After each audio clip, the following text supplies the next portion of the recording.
Hello, I'm Henry, and I read a book. I read this book, True Grit, by Charles Portis, and I would like to talk about it, please. Children are rubbish. They are. They're rubbish. Trust me, I was one. I was probably top 5 worst children ever. Just a shrill, angry little goblin trying to get as much attention as I could from anywhere I could get it. Just an irritating, highly strung, unbearable wretch. This may sound like many years of self-loathing erupting out of me like a volcano, but what I'm actually doing is proving my credentials, showing that game recognizes game. Because I was such an awful child, I can appreciate the qualities that make up that awfulness when they occur in others. Annoyance, loudness, messiness, stubbornness, selfishness, laziness are just a few of those qualities. But there is one quality that stands head and shoulders above the others as the absolute dirt worst. The worst thing a child can be is precocious. Well, I suppose they could be a murderer or an Arsenal fan. Oxford Dictionary defines precociousness as, oh my god, shut up. No, but seriously, it says, of a person, now especially a child, prematurely developed or showing an unusual degree of advancement in some faculty, now frequently mildly derogatory, with connotations of overconfidence, self-assertiveness, or pretension. This right here is a plague. Wow, I spat. This is meant to be on the other side. Wow, what a way to figure that out. This right here is a plague, and you know it when you see it. There's always a kid who's like a know-it-all, or talks with big words, or like someone a lot older than them, who reacts to situations in ways a child never would, who reads at a 9th grade level, whatever that means. It's everywhere. It's hard to find a book or a film or a TV show that features children without at least one of those children being insufferably precocious. Like I said, it is a plague. And I don't really understand why. As I mentioned earlier, real children suck.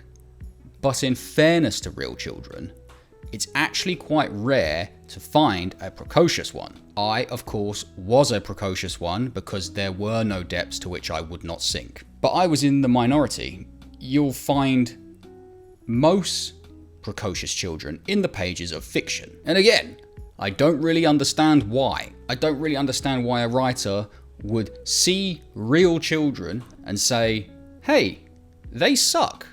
What if they sucked more? Why isn't the opposite the norm? Why don't writers go out of their way to make their fictional kids nice? It's a bit odd, isn't it? But if I could draw our attention back to the topic of this video, True Grit. Charles Portis has also created a precocious child. One of the most precocious childs of all time. 14-year-old Mattie Ross is stubborn, smart beyond her years, uppity, condescending, rude, overly well-spoken, uptight, and a whole bunch of other things. And yet, she doesn't make you want to rip your eyes out. And he's done this in a very simple way. What he does is he takes Mattie Ross and he ruins her life.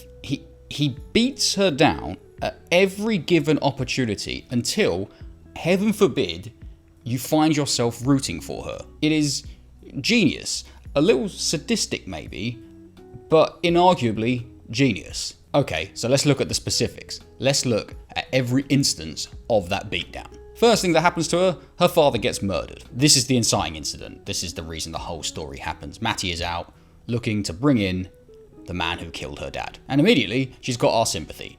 Because her dad's dead. You may see that as a little cheap. An easy way to gain sympathy for a character is to kill their parents. I mean, look at Harry Potter, and Batman, and Annie. But it's such a played out trope for a reason. It works. And the second thing follows on from the first. Mattie's mum is a bit useless, so Mattie herself has to do all of the post-death admin and organisation. If you've ever experienced the death of a loved one, you'll know that dealing with all that stuff isn't exactly pleasant. In fact, is pretty flipping hard, emotionally and logistically. And that's in the modern day with phones and the internet. Mattie's doing it in the Wild West with guns and dysentery, and she's doing it alone, which is our point 3.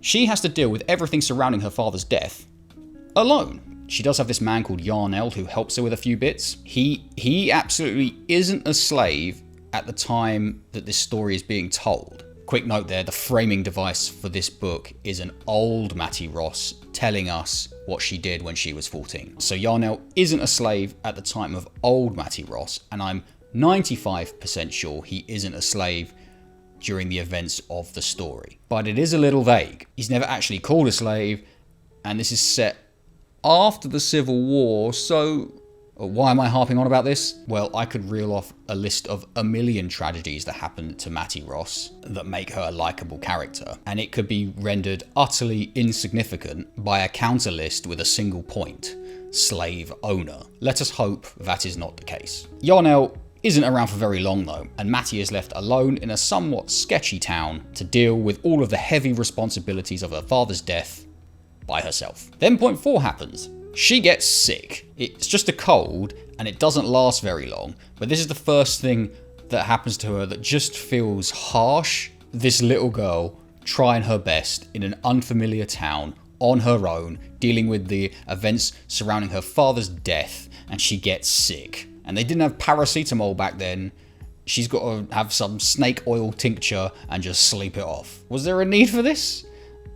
As I said, it just seems a bit harsh. Speaking of harsh, point 5.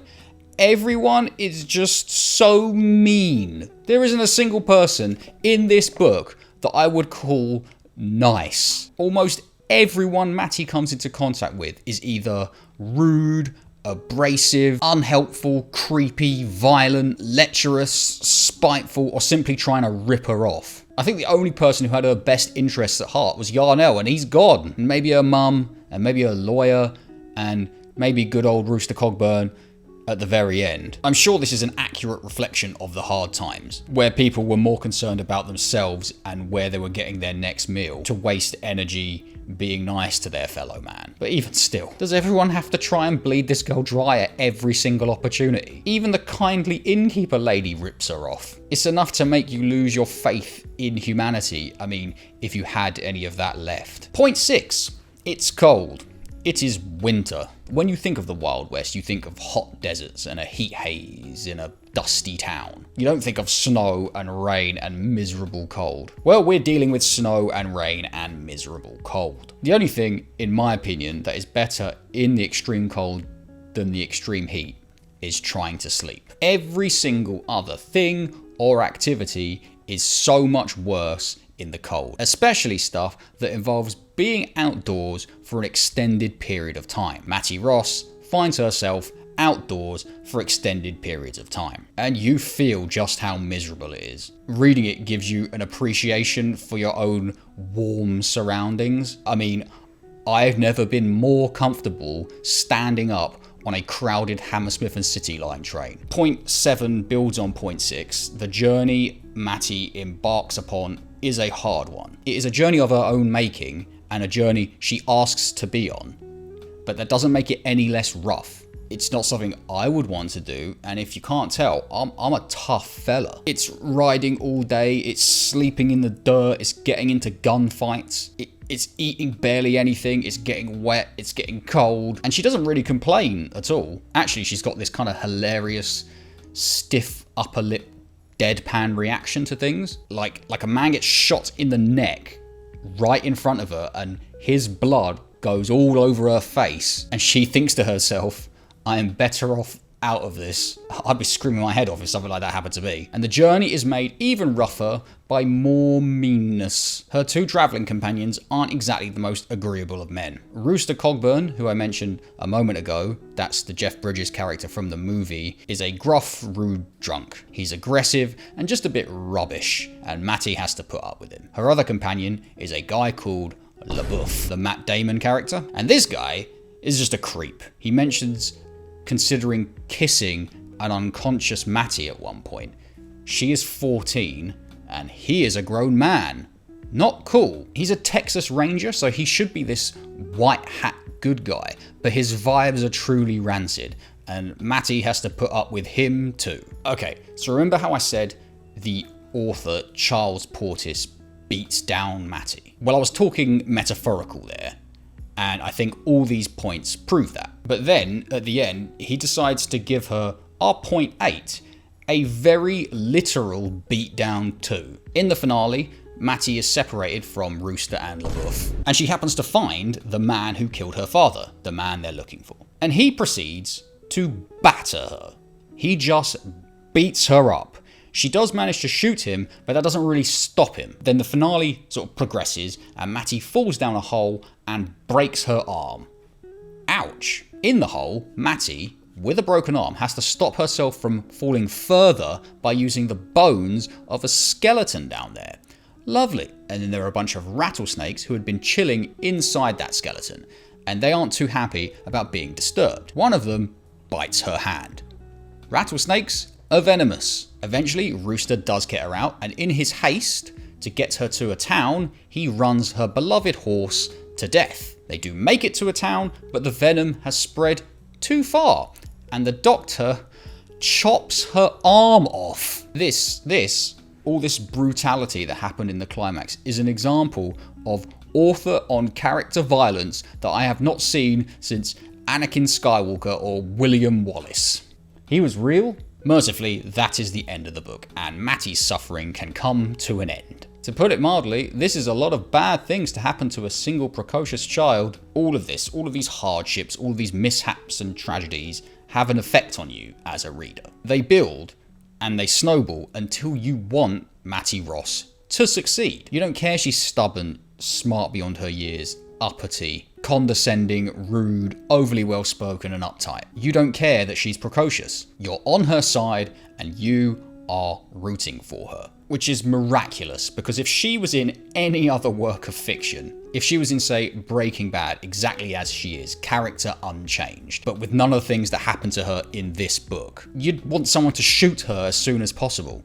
And failing that, you'd want someone to shoot you as soon as possible. She has the potential to be completely unbearable, but she shows so much resolve and determination through some truly torrid times that you can't help but like her. Is the title of the book referring to her?